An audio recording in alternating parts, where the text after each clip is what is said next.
Hello everybody, আজকে আমরা যে বিষয়টা নিয়ে কথা বলবো সেটা হচ্ছে যে একটা রিসার্চ আর্টিকেলে কী কী থাকে। তো প্রথমত যেটা হয় যে আমরা যারা রিসার্চে নতুন থাকি বা আন্ডারগ্রেডে যারা রিসার্চে নতুন করে শুরু করেন, তো তাদের জন্য আসলে পুরো বিষয়টা একটু বুঝে ওঠাটা কঠিন। তো এই কারণে আসলে অনেক সময় হয় কি যে শুধুমাত্র বলে বোঝানোটা বা হয় কি লিখে বোঝানোটা অনেক কঠিন হয়ে যায়। তো আমরা আজকে যেটা করব যে একটা রিসার্চ আর্টিকেল ফলো করে ট্রাই করব যে সেখানে আসলে সেখান থেকে দেখা ট্রাই করব যে কোন কোন অংশগুলো থাকে। তো দেরি না করে চলেন আমরা শুরু করি যে এক্স্যাক্টলি আসলে একটা রিসার্চ আর্টিকেলে কী কী থাকে। তো আমরা দেখা যাচ্ছে যে এইখানে আপনারা দেখতে পাচ্ছেন যে একটা রিসার্চ আর্টিকেল আমরা সিলেক্ট করছি। এটা হচ্ছে যে আমেরিকান জার্নাল অফ ক্লাইমেট চেঞ্জে পাবলিশড হয়েছিল 2017 সালে। তো এইখানে বেসিক্যালি দেখা যাচ্ছে যে মূলত আমরা নর্মালি জানি যে একটা রিসার্চ আর্টিকেলের অনেকগুলা সেকশন থাকে।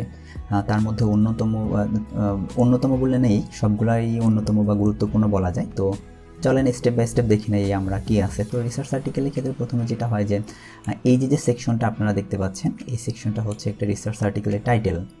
অর্থাৎ আপনি যে টাইটেলের আপনার রিসার্চটা কন্টিনিউ করতে যাচ্ছেন, যে টাইটেলের উপর বেস করে আপনি আপনার রিসার্চটা কন্ডাক্ট করবেন, সেটাই মূলত হচ্ছে একদম উপরে থেকে থাকে।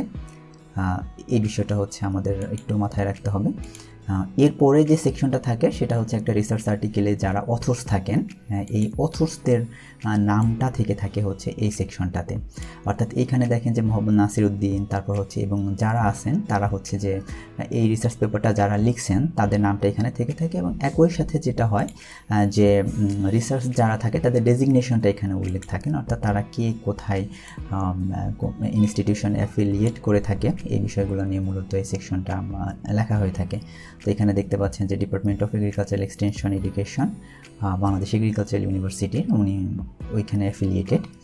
তো আমরা প্রথমে তাহলে পেয়ে গেলাম তিনটা জিনিস, যে টাইটেলটা থাকে, তারপর হচ্ছে অথর্স কারা কারা বা পেপারটা কারা কারা লিখছেন, এবং ফাইনালি হচ্ছে যে তারা যারা হচ্ছে যে পেপারটা লিখছেন তাদের অ্যাফিলিয়েশনগুলো থাকে।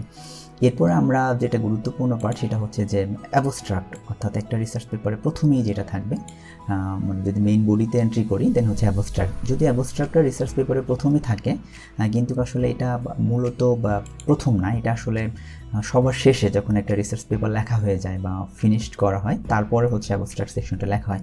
কারণ অ্যাবস্ট্রাক্টটা আসলে রিসার্চ সামারিটা উল্লেখ থাকে, যে পুরো রিসার্চ আপনি কোন ওয়েতে ফলো করলেন বা কোন অ্যাপ্রোচে ফলো করলেন, এই পুরো ডিটেলস এখানে থাকে, বা আপনার ফাইন্ডিংস বা কোন মেথডস ইউজ করলেন এই বিষয়গুলো এখানে উল্লেখ করা থাকে। এরপরে একটা সেকশন আপনি পাবেন সেটা হচ্ছে যে কিওয়ার্ডস, অর্থাৎ যেটা হয় কি যে প্রত্যেকটা রিসার্চ কিছু কিওয়ার্ড ফলো করে থাকে। এই রিসার্চ আর্টিকেলটা মেইন যে কিওয়ার্ড বা কোন সার্চ কিওয়ার্ড হতে পারে, অথবা কোন কিওয়ার্ডগুলোকে ফলো করে লেখাটা রিসার্চ পেপারটা লেখা হয়েছে সেই বিষয়গুলো এখানে ইনক্লুড থাকে। তো এখানে আপনারা দেখতে পাচ্ছেন যে কয়েকটা জিনিস আছে, যে ডিটারমিনেন্টস, তারপর হচ্ছে যে farmers perception, climate change, coastal reason and Bangladesh, এই ব্যাপারগুলো। তো এটা আসলে কীভাবে সিলেক্ট করা হয় এটা পরবর্তীতে আমরা আস্তে ধীরে যখন পরের ভিডিওগুলো করব তখন হচ্ছে আমরা বিষয়গুলো নিয়ে আলোচনা করব। এরপরে হচ্ছে যে দেখেন যে আমাদের পরের যে বিষয়টা আছে সেটা হচ্ছে এই যে ইন্ট্রোডাকশনটা থাকে যে রিসার্চ পেপারের অ্যাবস্ট্রাক্টের পরপরের যে সেকশনটা সেটা হচ্ছে ইন্ট্রোডাকশন। এটা আসলে তাহলে আমরা রিসার্চ পেপারের ক্ষেত্রে যেটা পাচ্ছি যে টাইটেল থাকবে, অথর্স থাকবে, অথর্স ডেজিগনেশন থাকবে, তারপর অ্যাবস্ট্রাক্ট থাকবে, ইন্ট্রোডাকশন থাকবে, যেটা হচ্ছে আপনার রিসার্চ পেপার বা আপনার যে টাইটেলে কাজ করতেছেন বা অবজেক্টিভসে কাজ করবেন সেটাকে ইন্ট্রোডিউস করে দেওয়া রিসার্চ যারা আপনার রিডার থাকবে তাদের। তো ইন্ট্রোডাকশনের পরের যে সেকশনটা সেটা হচ্ছে যে একটা লিটারেচার রিভিউ থাকে আমাদের রিসার্চ পেপারগুলোতে, অর্থাৎ এই যে বিষয়টা নিয়ে আপনি বা গবেষণা করবেন এই গবেষণার লব্ধ ফলাফল আগের কোন এই রিলেটেড যে কাজগুলো হয়েছে বা এই বিষয়ে যদি কোনো ফাইন্ডিংস থেকে থাকে, এটা হচ্ছে মূলত এই সেকশনটা কাভার করে থাকে, লিটারেচার রিভিউ সেকশনটা। লিটারেচার রিভিউয়ের পরে মেইনলি যেটা থাকে সেটা হচ্ছে যে বা রিসার্চ মেথোডোলজি, অর্থাৎ আপনি আপনার পুরো রিসার্চ পেপারটা কোন মেথোডোলজি ফলো করে, কোন অ্যানালিটিক্যাল টেকনিক ফলো করে, বা স্টাডি এরিয়াটা কোথায়, এই প্রত্যেকটা বিষয় হচ্ছে এই মেথোডোলজি সেকশনে উল্লেখ করা থাকে।